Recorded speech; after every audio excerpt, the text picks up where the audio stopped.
ఒక్కడినే ఇప్పుడు బ్రతికిన ఉన్నవాడిని నేను ఒక్కడినే ఇండస్ట్రీలో. వయసు 102. మూకి నుంచి టాకీ నుంచి మూకికి వచ్చిన వాడిని ఉన్నా అంటే నేను ఒక్కడినే. రాజా హరిచంద్ర అని ఫస్ట్ పిక్చర్గా ట్రాలీ పుల్లర్గా పనిచేసిన వాడిని నేను కల్కట్టా. రాజా హరిచంద్ర ఫస్ట్ పిక్చర్. ఆ పిక్చర్ సైలెంట్ పిక్చర్ అది. అక్కడి నుంచి చాలా ప్రహ్లాద అది ఇది అన్నీ చాలా పిక్చర్లు పనిచేసాము. అయితే ఇంకా టాకీ వస్తుంది అనగానే మనంతా తీసేస్తారని అనుకొని యాజిటీ సర్వీని వెళ్ళిపోయి విజయవాడకి వెళ్ళాము. విజయవాడ అని ఏం తెలియదు, పెద్ద చెప్పుకోవడానికి ఏం లేదు అక్కడ.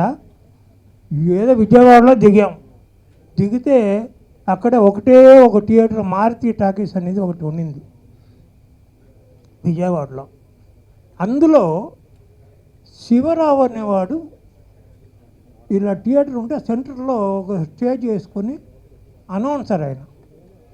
ఆయన అనౌన్సర్గా ఉన్నప్పటికీ ఆయన దగ్గర ఉన్న అసిస్టెంట్ బాయ్ ఎక్కడ వెళ్ళిపోయాడు, పారిపోయాడు. అంటే దాన్ని ఆయనతో చేరి పనిచేశాను. చాలా పిక్చర్ పనిచేశాను, 3 పిక్చర్లు పనిచేశాను. 3 పిక్చర్ వచ్చేప్పుడు టాకీ వచ్చేసింది. అప్పటికి టాకీ వచ్చింది కదా అని చెప్పి మెడ్రాస్కి వెళ్ళాం. మెడ్రాస్లో రకరకాల బాధలు పడ్డాం. ఆ బాధలు ఎంతో అనేది ఇప్పుడు మా రోసయ్య గారు ఎదురులో చెప్పుకోవడం చాలా నాకు సిగ్గుగా ఉంది. అక్కడ మా రాజాగారు మిర్జాపూర్ రాజాగారు శోభనాజల స్టూడియోలో పని వచ్చింది, పనిచేసాము. అక్కడ కూడా లైట్ బాయ్గా పనిచేసాం. అంతేగాని చెప్పుకోవాలంటే నేను కూడా చాలా గొప్పగా చెప్పుకోగలుగుతాను గోల్డ్ స్పూన్ అని. కానీ నాకు అది చెప్పుకోవాల్సినంత అవసరం లేదు. నేను గోల్డ్ స్పూన్ కాదు, నేను సఫరింగ్ తప్ప ఇంకా ఏమీ తెలియదు నాకు నా లైఫ్లో. అంటే ఒక్కొక్కసారి 4-5 రోజులకు అసలు ఈవెన్ మంచినీళ్ళు కూడా దొరకదు నాకు. ఆ టైం అలాగ ఉన్నవాడిని. ఓకే ఏదో చేసాము. తర్వాత కేవీ రెడ్డి గారి దగ్గర పనిచేశాను నేను. కానీ రామారావు గారు చెప్పారు, సారీ సార్ మీకు నేను ఇది చెప్తున్నాను, కేవీ రెడ్డి గారి హిస్టరీ అంతా నాకు తెలుసు. ఎందుకంటే ఆయనతో నేను 5-6 పిక్చర్లు పనిచేశాను. స్టంట్ మాస్టర్గా చేశాను, ఆఫీస్ బాయ్గా చేశాను, అన్ని పిక్చర్లు అన్నీ చేశాను. కానీ ఇదే నేను ఆఫీస్ బాయ్గా చేశానని చెప్పుకుంటే నాగేశ్వరరావు గారు మొన్న ఏదో ఆయన చచ్చిపోకముందు ఓ మాట అన్నారులే, అలాగా చెప్పుకోవడం నాకు ఇష్టం లేదు. నో, జరిగిందే చెప్తున్నాను నేను. అలాగా ఆఫీస్ బాయ్ కింద పనిచేస్తూ అలా చేస్తుంటే కేవీ రెడ్డి గారి దగ్గర ఉన్న పెద్ద గొప్పతనం ఏమిటి అంటే, ఆయన 4 గంటలకు లేచి ఫస్ట్ వచ్చి స్టూడియోలో మేకప్ రూమ్లో కూర్చుంటాడు. ఆ మేకప్ రూమ్లో ఏమిటంటే గెటప్, ఫస్ట్ క్యారెక్టర్ ఏమిటి అనేది అనుకున్నవాడిని ఆ మేకప్ మ్యాన్ ఎక్స్ప్లెయిన్ చేసి, మేకప్ ఇలాగ వేయాలి, డ్రెస్ ఇలాగ ఉండాలి, మీస ఇలాగ పెట్టుకోవాలని చెప్పిన వాడు ఒకటి ఉన్నాడు. ఇప్పుడు డైరెక్టర్స్ నాకు తెలియదు, ఎందుకంటే నేను కూడా దగ్గర 6-7 పెద్ద డైరెక్టర్స్ ఇంట్రొడ్యూస్ చేశాను. మన దాసనారాయణరావు, కోడి రామకృష్ణ, బాలచందర్ అండ్ గుహనాథన్, ఇంతమందిని అందరూ గిన్నిస్ రికార్డులో ఎక్కారు. అయినా నేను కేవీ రెడ్డి గారి దగ్గర లైక్ చేసేది ఏమిటంటే, ఆయన ప్రతిదీ ఆయన దగ్గర ఉండి చూసుకునేవారు. రాజారెడ్డిని ఎక్స్ట్రా వేషాలు వేసేవాడు అప్పుడులో. ఇప్పుడు జూనియర్ ఆర్టిస్టులు అన్నారు, అప్పుడులో ఎక్స్ట్రా వేషాలు వేసేవాళ్ళు అనేవాళ్ళు ఆ రోజుల్లో. మన రాజారెడ్డి కొంచెం అందంగా ఉంటాడు. అందంగా ఉన్నాడు కాబట్టి కేవీ రెడ్డి గారు బుక్ చేశారు. అంటే 250 రూపాయలు జీతాలు బుక్ చేశారు. అంతా అయిన తర్వాత మాది పల్లెటూరు పిల్ల పిక్చర్కి హీరో వచ్చి ఎన్టీ రామారావు గారు, సెకండ్ హీరో రఘురామయ్య. కానీ రఘురామయ్య వీళ్ళపాటికే పనికొస్తాడు. ఆయన ఒక గుద్దు గుద్దుమంటే గుద్దులేడు, ఆయన గుద్దు తీసుకోలేడు. రెండు ఆయన దగ్గర ఉంది. టోటల్గా చెప్తున్నాను, ఇండస్ట్రీ గురించి చెప్పాలంటే, ఎవరి గురించి చెప్పాలంటే కూడా నేను ఒక్కనే ఉన్నాను ఇప్పుడు. ఫాదర్ గొప్పవాడు, చాలా గొప్పవాడు. కేవీ రెడ్డి గారిని ఇక్కడ ఎంతమంది చూశారో ఎంతమంది చూడలేదో నాకు తెలియదు. నేను నా చిన్నతనంలో మా నాన్నగారితో పాటు షూటింగ్కి వెళ్ళి వారిని చూడడం ఇప్పటికీ నాకు గుర్తుంది, ఆయన ఎలా ఉంటారు అని చెప్పి. అటువంటి కొద్ది అదృష్టవంతుల్లో నేను ఒకడిని. అటువంటి మహానుభావుడి అవార్డుని ఇవాళ నాకు అత్యంత సన్నిహితుడైన సుకుమార్కి అందజేయగలగడం నాకు అదృష్టంగా భావిస్తున్నాను. సుకుమార్ గురించి 2 మాటలే చెప్తాను. సుకుమార్ గారు అనడం ఇబ్బంది నాకు, ఎందుకంటే సుకుమార్ని కొడుకులే చూస్తాను, కానీ సభా మర్యాద.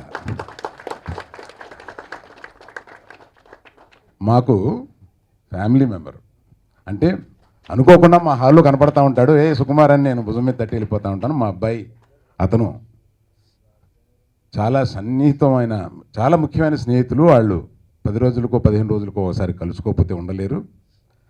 అటువంటి గంగోత్రిలో అతనికి మంచి పేరే వచ్చింది, కానీ అతని ఇండివిజువల్గా టాలెంట్ బయటికి తీసుకురాగలిగిన శక్తి ఆర్యాలో అది ఎంత మీకందరికీ గుర్తొస్తుంది. ఆర్య అనేది ఎటువంటి చిత్రమో అటువంటి చిత్రంతో బన్నీని ఎక్కడికో తారాపాదానికి తీసుకెళ్ళిన సుకుమార్కి నేను ఎప్పుడు చెప్పానో లేదో ఇప్పుడు సభాముఖంగానే కృతజ్ఞత చెప్తున్నాను. బన్నీకి అంత స్టార్డమ్ రావడానికి ప్రప్రదమైన కారణం అతను. అక్కడి నుంచి బన్నీ ఎప్పుడు వెనక్కి తిరిగి చూడలేదు. కనుక అది కాకుండా అతని వ్యక్తిత్వం గురించి చెప్పాలి. అతను ఇంతకాలంగా నాకు తెలుసు, అతను 10% కూడా నాకు అర్థం కాలేదని చెప్పగలను. ఇందులో చాలామందికి కూడా అంతే. ఎందుకంటే పేరు ప్రఖ్యాతులు, డబ్బు, గ్లామరు ఇవేవి అతనికి పట్టవు, ఇష్టం ఉండదు. అతనికి అంటవు ఏంటో అర్థం కాదు. గ్లామర్ అంటదు, డబ్బు గురించి అతను పట్టుదల ఉండదు. డబ్బు సంపాదించడం కానీ దాన్ని నిలబెట్టుకోవడంలో కానీ దేని మీద అతనికి ఒక చాలా క్రియేటివిటీలో చాలామంది ద ఒరిజినల్ థింకర్ అంటే నాకు అసలు అర్థమయ్యేది కాదు. అతన్ని చూసిన తర్వాత కొంత అర్థమైంది, ఈజ్ ద ఒరిజినల్ థింకర్.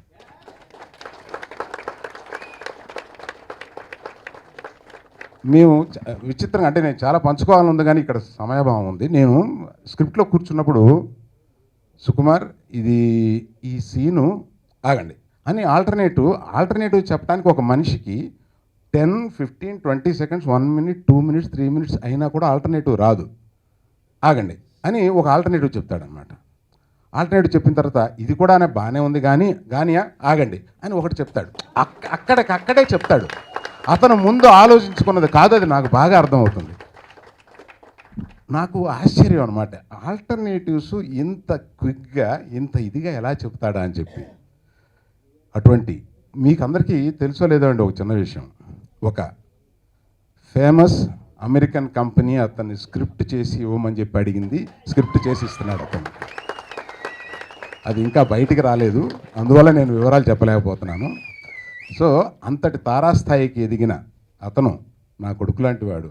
అతనికి ఈ పురస్కారం జరగడం, అది అందులో నేను భాగంగా ఉండడం నిజంగా ఆనందిస్తున్నాను.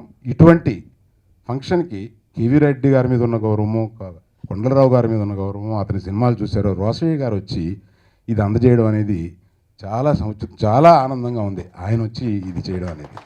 కేవీ రెడ్డి గారు తెలుగు సినిమా ఆదిలో మహానుభావుల్లో ఆయన ఒకరు. స్క్రీన్ ప్లేకి కానీ దర్శకత్వానికి కానీ పెట్టింది పేరు. మాయాబజార్ అనే సినిమా పాండవుల కొడుకు, అర్జునుడి కొడుకైన అభిమన్యుడి మీద తీస్తూ సినిమా మొత్తం మీద పాండవులు ఉంటారు. ఆ స్క్రీన్ ప్లే ఆ రోజుకి ఈ రోజుకి అంత గొప్ప స్క్రీన్ ప్లే చేసిన వాళ్ళు ఎవరు లేరు, అంత గొప్ప సినిమా తీసిన వాళ్ళు లేరు. ఈ మధ్య కూడా అది టాప్ 100 ఫిలిమ్స్లో నెంబర్ 1 ఫిలింగా వచ్చింది 2 years బ్యాక్.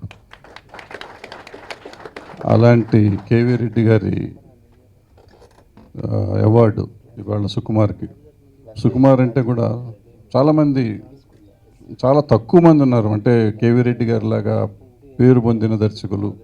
ఒక్కొక్క తరతరాలుగా వస్తూ ఉంటారు, ఒక్కొక్క తరం అలా వస్తూ ఉంటుంది. ఈ నెక్స్ట్ ప్రీవియస్ జనరేషన్లో సుకుమార్ వచ్చాడు ఆర్యాతో.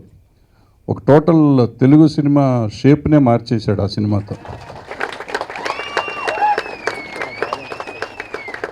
అలాంటి దర్శకుడికి ఇవాళ అది కేవీ రెడ్డి గారి అవార్డు ఇవ్వటం నిజంగా గర్వించదగ్గ విషయం. అది కూడా గౌరవనీయులు రోసయ్య గారు నిజంగా మెడ్రాస్ నుంచి ఆయన వచ్చి ఇక్కడ దీనికి ఇవ్వటం అనేది అభినందించాలి. ఇక్కడ ఒక చిన్న విషయం, ఒక సెకండ్ ఎక్కువ తీసుకున్నా, ఎన్నో సినిమాలు వస్తూ ఉంటాయి, పోతూ ఉంటాయి, సక్సెస్లు వస్తాయి, ఫెయిల్యూర్స్ వస్తాయి. కానీ సక్సెస్ వచ్చినప్పుడు సినిమా ఇండస్ట్రీలో ఆ పర్టికులర్ దర్శకుడిని కానీ నటుడిని కానీ నీరాజనాలు పలికి నెత్తినెక్కించుకొని తిరిగేస్తూ ఉంటారు. కొంచెం తగ్గగానే అసలు అటు ఆ రోడ్డు కూడా వెళ్లకుండా పక్క రోడ్డుకి వెళ్ళిపోతూ ఉంటారు. కానీ ఇలాంటి సంస్థలు, యువ కళావాహిని లాంటి సంస్థలు, సారిపల్లి కొండలరావు గారు లాంటి వారు, ఈవెన్ రోసయ్య గారు లాంటి వారు కూడా, వీళ్ళందరూ ఇది గుర్తుపెట్టుకుని వాళ్ళకి సక్సెస్ ఫెయిల్యూర్తో సంబంధం లేదు, వారి గొప్పతనంతో పని వాళ్ళకి. ఆ గొప్ప వాళ్ళు అనుకున్న ప్రతి వాళ్ళని, వాళ్ళు అనుకున్న వాళ్ళని ఎప్పటికప్పుడు అవకాశం వచ్చినప్పుడల్లా గౌరవిస్తూ ఉన్నందుకు వారిని అభినందిస్తూ సుకుమార్ తరఫున, ఇండస్ట్రీ తరఫున కూడా వాళ్ళ కృతజ్ఞతలు తెలియజేస్తూ సెలవు తీసుకున్నాను. Thank you. సుకుమార్కి ఇవ్వటం చాలా సంతోషంగా ఉంది. సుకుమార్ చాలా మంచి డైరెక్టర్. ఆర్యా నుంచి చాలా సూపర్ హిట్లు తీశాడు. చాలా క్వైట్గా, కామ్గా ఉంటాడు. బట్ సినిమాలు మాత్రం బ్రహ్మాండంగా తీస్తాడు. కంగ్రాట్స్ సుకుమార్. యువ కళావాహిని వారు కొండలరావు గారు, గవర్నర్ రోసయ్య గారి చేతుల మీదుగా అది ఆయన మద్రాసు నుంచి ఇక్కడికి వచ్చి అవార్డు ఇవ్వడం చాలా సంతోషంగా ఉంది. ఈ అవార్డు రోసయ్య గారు చేతుల మీద తీసుకోవడం చాలా ఆనందంగా ఉంది. ఇక్కడికి వచ్చి అవార్డు ఇచ్చినందుకు రోసయ్య గారికి. నా మీద వాత్సల్యాన్ని ఎప్పుడు ఊరికే అలా తట్టెళ్ళిపోతూ చెప్తుంటారు, కానీ అది ఇప్పుడు అందరి ముందు చెప్పిన అరవింద్ గారికి, లేక కాంతారావు గారికి, సో మొదటి నుంచి కూడా నాకు కొన్ని సపోర్ట్గా ఉన్న భరద్వాజ గారికి, అలాగే సినిమా సక్సెస్ని ఆయనే శాసించారు బి గోపాల్ గారికి,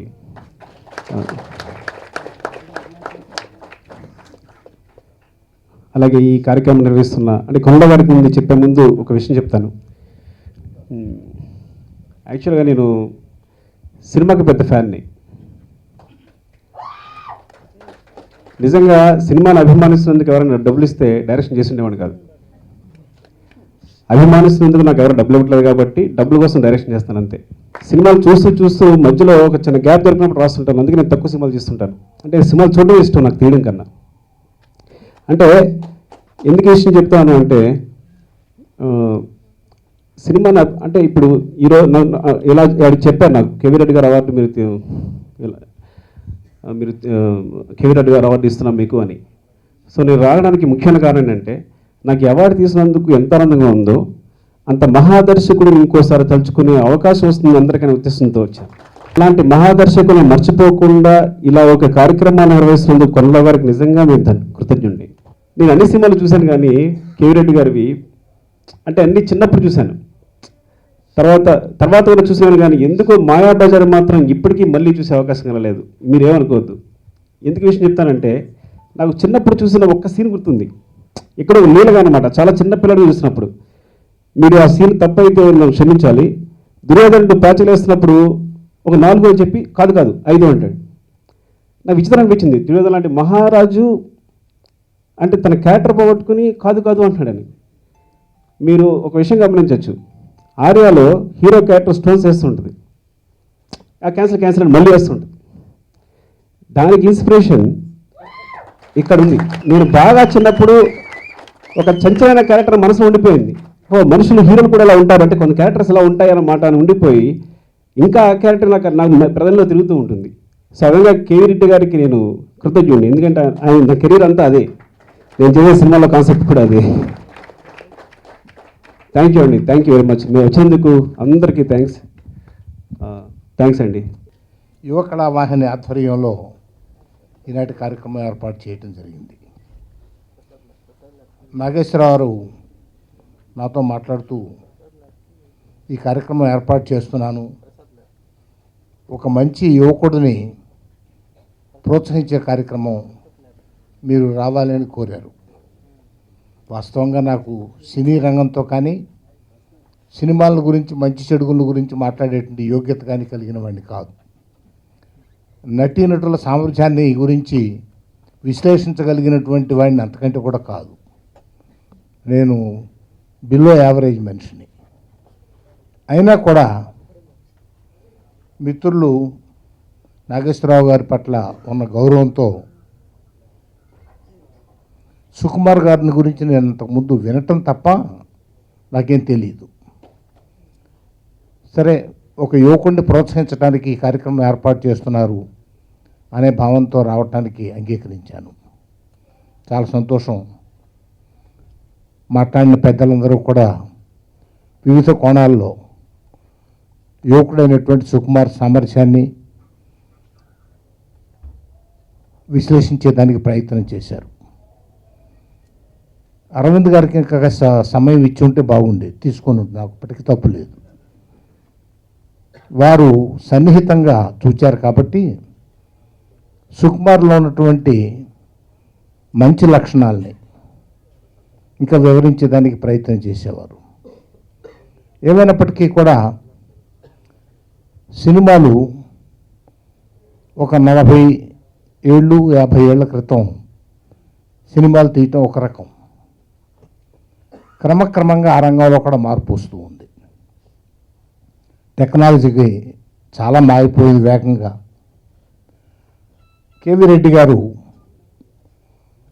పాతాళ భైరవి తీసిన, మాయాబజార్ తీసిన, ఆనాడు ఉన్నటువంటి టెక్నాలజీ వేరు. ఆ టెక్నాలజీతో అంత అద్భుతంగా సినిమాలు తీశారు. బహుశా నేను ఖాళీగా కూర్చున్నప్పుడు ఆలోచిస్తే టెక్నాలజీ ఇంత అభివృద్ధి అయినటువంటి ఈ రోజుల్లో కేవీ రెడ్డి గారు లాంటి వారు సజీవంగా ఉంటే వారి సినిమాలు తీస్తే ఎలా ఉంటాయి అని ఊరికి ఆలోచన వస్తూ ఉంటుంది. కేవీ రెడ్డి గారు కూడా ఆనాడు నిర్మాతలు చాలామంది ఉన్నారు, డైరెక్టర్స్ చాలామంది ఉన్నారు. ఏమున్నప్పటికీ కూడా సినిమా రంగంలో ఒక అగ్రశ్రేణికి చెందినటువంటి వారుగా చిరస్థాయిగా ఆంధ్రుల మనస్సులో మిగిలిపోయిన వారు. అలాంటి కేవీ రెడ్డి గారి పేరుతో నాగేశ్వరరావు వీరు ఒక అవార్డుని సృష్టించి క్వాలిటీ ఉన్నటువంటి వారిని ఎంపిక చేసి